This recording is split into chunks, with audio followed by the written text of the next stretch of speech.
Hey, coaches. Ever since the beginning of the entire coach training, we've been working on flourishing. Coaching is really the focus of practicing the lessons from positive psychology. And Dr. Seligman's work for the decades, ever since positive psychology really started, his work has helped us better understand how to build towards optimism, how to build towards flourishing, grit and determination. In his entire journey, you can find out more in the Hope Circuit book, more of a biography of his, autobiography of his. But his work is fascinating. And when we bring those lessons into coaching, we get to support people at their deepest level. Now, people all need support with the idea of PERMA, the positive emotions, the ability to be fully engaged, the good relationships, the sense of meaning and purpose, and that sense of accomplishment, achievements, the ability to have the accomplishment that would bring fulfillment. All of these are valuable aspects, and they are also supported by that sense of optimism and direction in life, physical well-being, and so on. But that core model of PERMA from Martin Seligman's work is the backbone of everything that we do as coaches. And this week, we are going to specifically focus on serving others using the model of PERMA to better understand what their needs might be. As you think about PERMA, you can consider, how might I apply this into my regular coaching engagements? When you're working in a corporate environment, for instance, you might be paired with someone in a sponsored environment where they're really strong. They're very successful in any of the performance assessments and even satisfaction assessments that you might do with them. They come out as top notch, 9 out of 10s on everything. Maybe they would do it 9 out of 10 on the Wheel of Life, or all of their strengths are coming out extremely strong on a strengths assessment, or whatever it might be. They are extremely capable. How do I help this person grow? Well, PERMA. It's that idea of Maslow's hierarchy of needs. We are helping them get self-actualization at the highest level as we stretch in each of these 5 areas of PERMA. We want to support flourishing because as a person stretches and grows towards flourishing, they themselves will be more effective, but they're also going to have more of an impact on others because naturally, through the positive relationships or good relationships, they will bring themselves in a more effective way. Also, when you are working with someone who is feeling unfulfilled, they show up to the coaching not looking for any specific direction necessarily, but they have this overall sense of, I just don't know. I am not feeling like my life is going a clear direction. I don't feel very fulfilled by my work and life. So I just generally want to have some support on what am I supposed to do and how do I feel more engaged with my life. PERMA can be a great curriculum almost to guide them through sharpening each of these areas of their life to move from wherever they are to a state of flourishing, as long as we're in that realm of coaching. And finally, those who are interested in health, well-being, their coaching is moving away from their work with others, and they're going to focus more on just being the best versions of themselves. They might have a good sense of what they're doing with their lives. They're pretty satisfied. They're on the right track. They know that they can improve in areas of work, and they know they're after promotion, but they have those plans well set. They see value in taking a step back and growing as a human being. And that sense of fulfillment, they recognize, would drive their success towards the bigger picture goals that they have. In many ways, PERMA is a part of all of our work, though. And whenever we're coaching in an individual session, we might hear the echo of not quite satisfied in one area or another. And just hearing they're not experiencing positive emotions in this moment, or their relationships don't sound good, we understand that if that piece is missing from the puzzle, it will decrease the effectiveness of their coaching journey. So we can insert PERMA into practically any coaching engagement, or we can use it as a filter for all the agendas and the big agenda or alliance that we build with our clients to better refine what we're doing so that we're truly coaching them and not just getting the thing accomplished. But how do we approach it? How do we coach PERMA? The good news is what I said at the very beginning. Everything that we've been doing ever since the beginning of coach training is PERMA, is flourishing. Practically every aspect of PERMA can be explored with some mixture of the tools and resources found in this coach training. This is more of a capstone experience where we are looking at a menu of our options for coaching those we serve, looking back at the work you've already done. So let's take a look for a moment at each of the letters of the acronym of PERMA and the various resources and tools that might be valuable for those elements. And that starts with positive emotions. Now, if you think about that one, yeah, we've done a lot of work on positive emotions. And just the fact that you do coaching supports development around positive emotions. Just the very nature of coaching helps. So always keep that in mind with practically everything in PERMA. Coaching supports it. Just the coaching model, no tools, no resources. And yet, if a person wants dedicated time and support and resources around building more stronger, positive emotions, then here are some of the tools that we can look at.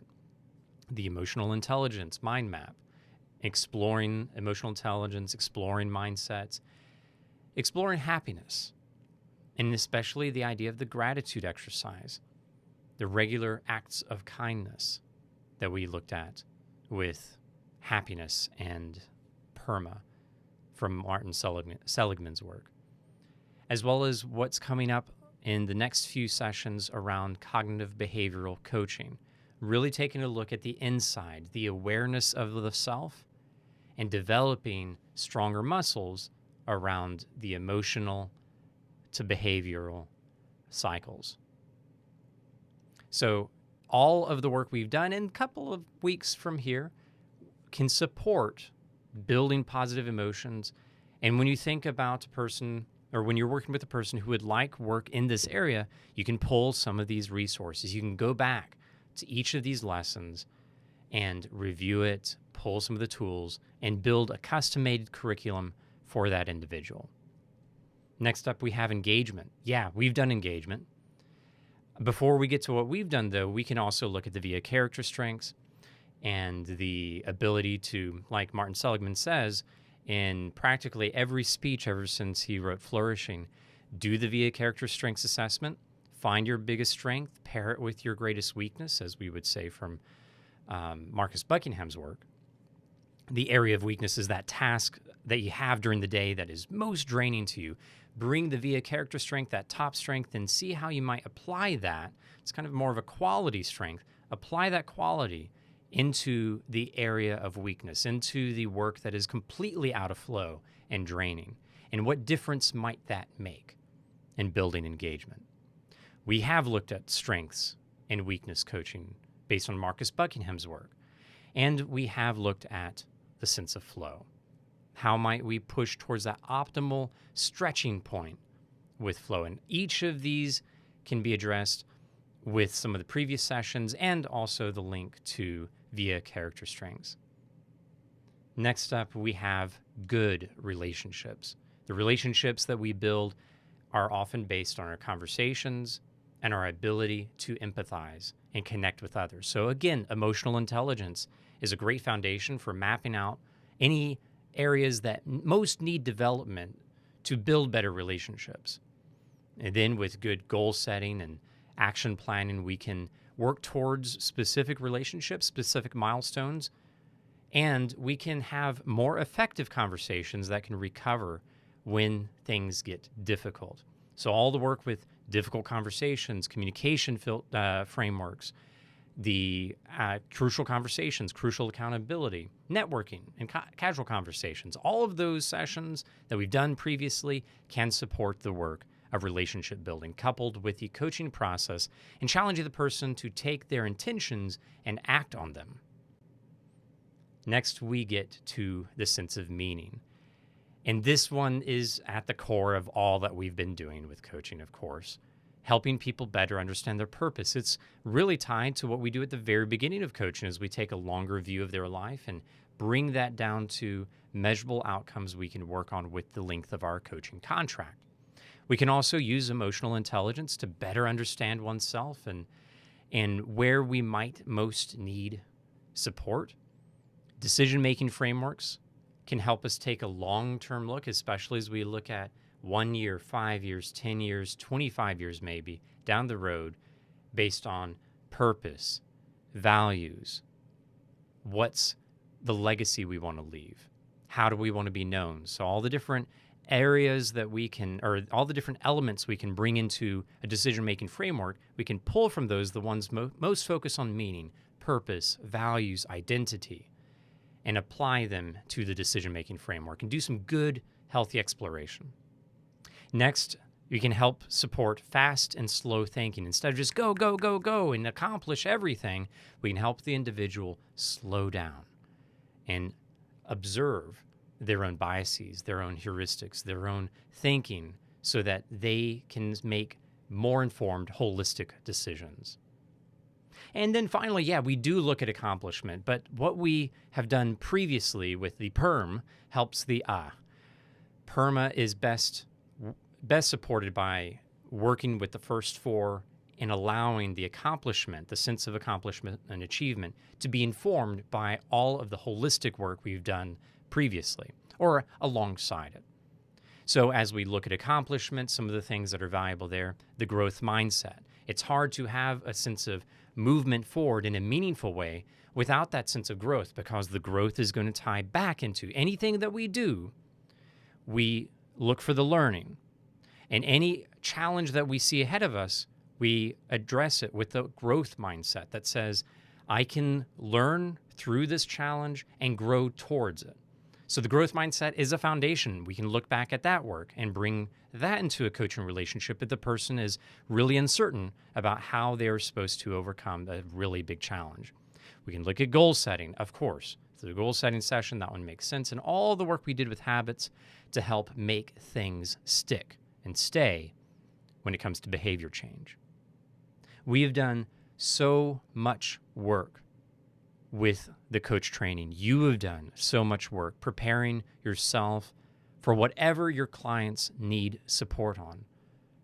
When you think about the most important work that can be done with a client, it is their sense of fulfillment, their sense of flourishing. The PERMA model can be your guide. And all of the work you've been doing, the tools that you've been investing your time in learning, they can be the tool set that you use to serve the clients in whatever needs they have around PERMA.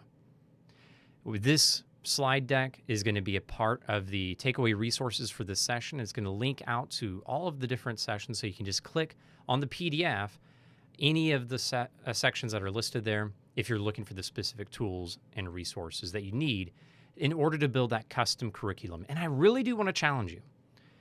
Look for ways when you're working with an individual, use PERMA as your menu, and after a first session, take some time to really mark out what tools and resources might best serve the individual out of the menu of options. Build custom curriculums, offer them to your clients openly, and co-design the experience, always knowing that you don't need any of these tools to truly build the sense of flourishing. We can use PERMA to help us have more thinking around and planning around what might need to happen in our coaching, but simply informing our questions and our observations with the lessons from the entire coach training and PERMA can help cultivate that sense of fulfillment and flourishing, because the work we do with powerful questions and active listening and creating awareness through those things in combination, that is the essence of building towards flourishing as a coach. Thank you for coaching. Thank you for all of the work you've put into the game up to this point. You're doing great work. Thank you for coaching.